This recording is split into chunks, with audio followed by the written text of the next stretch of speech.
There have been reports in the media that this device was triggered by a tripwire, and we are here to say that that is a possibility.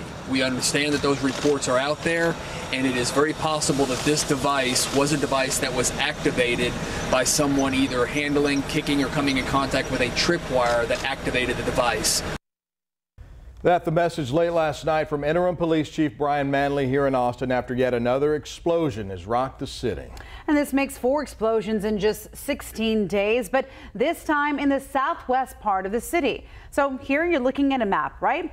This is a look at where all of the explosions have taken place over the last month. The first explosion took place on March 2nd on Haverford Drive. 1 person was killed in that explosion. The second and third explosions took place 1 week ago today on March the 12th, last Monday. The first on Old Fort Hill Drive. A 17-year-old boy was killed. His mother was injured in that blast. The other last Monday on Galindo Street. 1 woman, a 75-year-old woman, was injured in that explosion. Now, we do have team coverage this morning here on Daybreak. KVU's Nicole Cross is at St. David's Hospital, where the 2 men injured last night were taken. And we want to begin, though, with Kaylin Norwood. She's in the Travis Country neighborhood. And Kaylin, as we keep mentioning, this is a 4th explosion, and investigators are working it as if it's connected to the first 3, correct? Coming up. Now that is correct, and right now I just want to give you a better look at the scene here as well. Right, we're just a few blocks away from where that explosion went off in southwest Austin, and as you can see, there's just 1 cop car here. We're on Mission Oaks Boulevard, and this scene is a lot different than what it was late Sunday night. Late Sunday night, you saw that there were FBI units. There are also several APD cop cars along the side of the street here, and right now it's very, very empty, so much quieter at this hour. Now, Chief Manley sent out the statement message around 1:30 this morning. He said they now believe a tripwire could have triggered the explosion. Police say the explosion happened on Dongtong Road Sunday night. 2 men in their 20s were taken to the hospital with non-life-threatening injuries, forcing police to send out a new warning. We now need the community to have an extra level of vigilance and pay attention to any suspicious device, whether it be a package, a bag, a backpack, anything that looks out of place, and do not approach it. Again, do not approach items like that, but instead call 911 to report it so we can go out and make sure that it is in fact safe.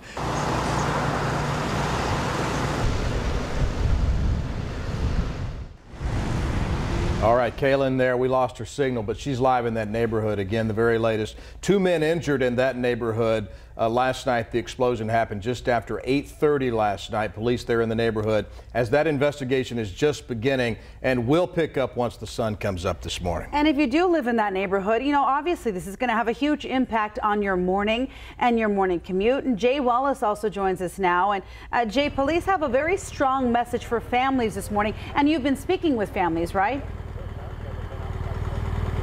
Yeah, absolutely. Well, you know, it's easy to tell the extent of this investigation simply by how much of this neighborhood is honestly blocked off. We're right near one of the main entrances at Southwest Parkway and Republic of Texas Boulevard. There's some officers out here keeping people from getting inside, and you can see down the road, the investigation is well past us into the neighborhood, and they're keeping people from going inside the neighborhood, as I mentioned. And for the people actually inside that neighborhood, well, it's a similar story. If you have an emergency and you need to get out of your residence, please call 911 and let us know what your address is so we can come in and safely escort you out of the neighborhood.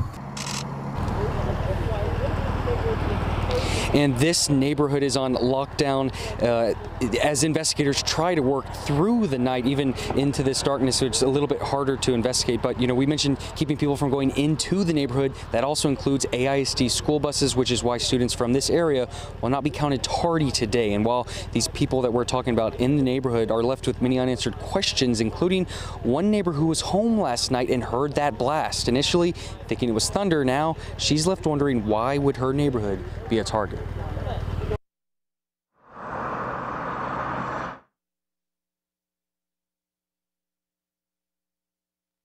It's just kind of scary to think. I mean, I walked by with our dogs earlier. It's families. It's very quiet. You know, everyone's always out, you know, jogging up and down Republic of Texas Highway. everyone's walking their dogs, pushing their kids in a stroller. I mean, it's just a very quiet, family-oriented area. Don't know the reason or motive. We know 2 people were injured in the explosion, taken to the hospital, and that's where Nicole Cross is right now. Nicole, what do we know as of right now? Well, Jay, as of right now, we do know that the 2 men who were injured in the latest bomb explosion are in good condition. And that's a little bit of good news that we can share this morning. They are recovering here at St. David's Hospital in South Austin. Now, here's another look at the scene of that explosion last night. We don't know much about the victims, but we do know that the 2 men are in their 20s and that they were transported to St. David's with serious but non-life-threatening injuries. Interim Police Chief Brian Manley says the men were either riding or pushing bikes near the bomb when it tripped. Obviously, these explosions are using different types of projectiles that are included in the device, and I'm not sure yet, again, not having processed the scene, what evidence is in the scene from the blast, and I've not been to the hospital to know what injuries these men sustained and what was the mechanism of them. Now, we will continue to try and gather that information for you, but just after 11 o'clock last night, hospital staff did confirm that the 2 victims are in good condition, that they're stable, and that they are expected to be okay. Live in South Austin, Nicole Cross, KVUE News. Nicole, Jay, Kaylin, thank you very much for those reports this morning. Now, if you have any information that might help with the investigation and help them capture who's responsible for this, you need to call the authorities as soon as possible. And right now, Austin police are offering $100,000. That, along with a reward from Governor Greg Abbott's office, comes out to $115,000. Call Crime Stoppers at the number on your screen. That's 512-472-8477. And remember, if you come across anything suspicious, call 911. Last night, KVUE reporter Tony Plahetsky and Chris Betts spoke with Austin Mayor Steve Adler over the phone about the latest incident and what the city's doing to try and catch those responsible. Obviously, we know that a lot of officers have been responding, more than 700 phone calls in the past week about suspicious packages, as well as investigative resources that are being applied to this case as well. Can you just talk about what the city is prepared to do, if necessary, to ensure that the Austin Police Department has all of the resources it needs for this case? This city will do anything and everything to ensure that law enforcement has whatever they need to be able to find out who's responsible for this and to stop it. We want people to call in. We don't want anyone worried about the number of calls that are coming in. Agencies in the area have offered additional support if we need it. The governor and the state have offered resources. We have multiple federal agencies here. I'm happy that over 700 people have called, and we just want people to do that. If you see something that is suspicious in any way, and you're wondering whether it's suspicious, wondering whether it's worth making the call, the answer is yes. Don't go near it. Call 911. That's really what we want people to do right now.